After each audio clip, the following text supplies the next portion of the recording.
Now, disclaimer, this is just my opinion, obviously, and you should feel free to make your own decision about what you think works best for you. These are just my personal views about why I don't think this new ZBE1 camera is a good deal. First one is it only has one card slot, one memory card slot. So you can't use this for professional shoots with confidence. The FX30, which is about $400 cheaper, has two card slots for redundancy.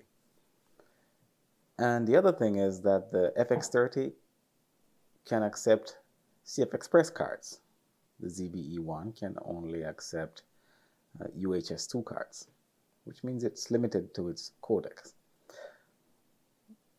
The other reason I wouldn't get this is that some of the features that are advertised on here are kind of gimmicky. They sound like a good idea, but in reality, how many times are people going to actually use this new AI tracking? It's going to be one of those Swiss Army knives of things that you just keep in a bag somewhere.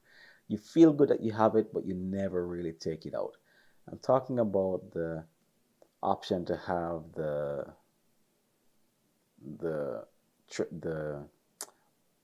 camera track you, or they put a box around you as you move around the room. So the frame stays the same, but it zooms in and tracks you throughout the room. So it looks like you have a camera person moving with you. Again, a gimmicky thing. It sounds like a great idea, and I like that Sony is trying different things. It's a wonderful thing. It can only get better from here, I think. But I don't know if that's worth $400 more. Same thing for the other tracking features. The other business is it overheats. So if you're recording in 4K, it's going to overheat in an hour or less, even with a dummy battery. Now you can turn, I don't know, keep it in a cold environment, but how would that work? You're going to be uncomfortable. Your subject's going to be uncomfortable. If you have a fan on to cool the thing down, you're going to hear that noise. Whereas the FX30 comes with a built-in fan and does not overheat. And it costs $400 less. The other reason, it's a full frame camera, which means the lenses, if you're going to buy a full frame, are going to be more expensive by default. You can say, all right, I'll just get some APS-C or crop sensor lenses. Well, if you're going to use crop sensor lenses, FX30 is a better buy, in my opinion. The other reason is that the FX30 has way more customizable buttons. Way more buttons that you can customize. And wheels and so on. Whereas the ZBE1, it's like a basic camera, but with the guts of a advanced camera. It's basically what it is. A basic camera body, but it has the innards of a fancy camera. The other reason I wouldn't get the ZBE1 over the FX30 is that you can mount things directly on here on the FX30. See all these 1/4 inch screws.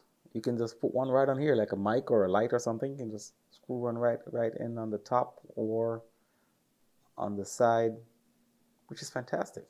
With the ZBE1, you got one on the bottom, which is the industry standard now for these cameras. But then if you want to mount a light or something else, you're going to definitely need a cage. Aside from that, I think it's a good direction that Sony is moving into. However, I don't think this is as good a deal as people are making it out to be. The last thing I'll talk about is 12.1 megapixel effective. This is going to be 26 megapixels for the FX30. There's all these arguments about better low light performance and so on and so forth, but no one buys a camera, in my opinion, to shoot in the dark. If you're buying a camera for $2,000, you're not buying it to go shoot out in the dark. You're going to buy it to shoot in controlled environments for the most part. Is it worth $400 more so you can shoot in the dark? Not really, I don't think. And let's face it, the difference between the quality of this footage is imperceptible to the average consumer. Imperceptible to the average consumer. To photographers, yes. The professionals, yes. We can pixel peep and really zoom in and say, oh yeah, I could see that this one is not as sharp as the other lens, or not as better low light performance as the other camera. But unless you have another one to compare it with, or unless you're pixel peeping or zooming in, the average consumer, which would be the average client, can't even tell the difference. The thing that annoys me sometimes with how these things are marketed, 7 years ago or 10 years ago, they'll release a camera and they say, oh, it's the best thing since sliced bread. Say the A6400 or A6100 or whatever it is. Then a year later, no, toss that one in the trash. Get the new one. Then a few months later, no, remember that one we told you was great? Throw that one in the trash. All your cameras are garbage. Get the new one. And so they come out with the ZVE one. And they still have great cameras out there that are cheaper. If it were me just shopping for cameras now, I always try to get most times I try to get the older versions of cameras. I would get something like the A7 III or A7S III or the FX30 or even the A6600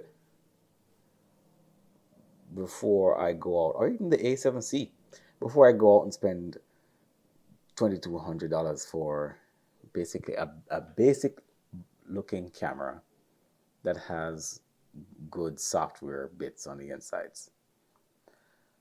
So that's just my little 2 cents. Obviously, I don't think Sony's going to ever watch this and be bummed out, but that's my view.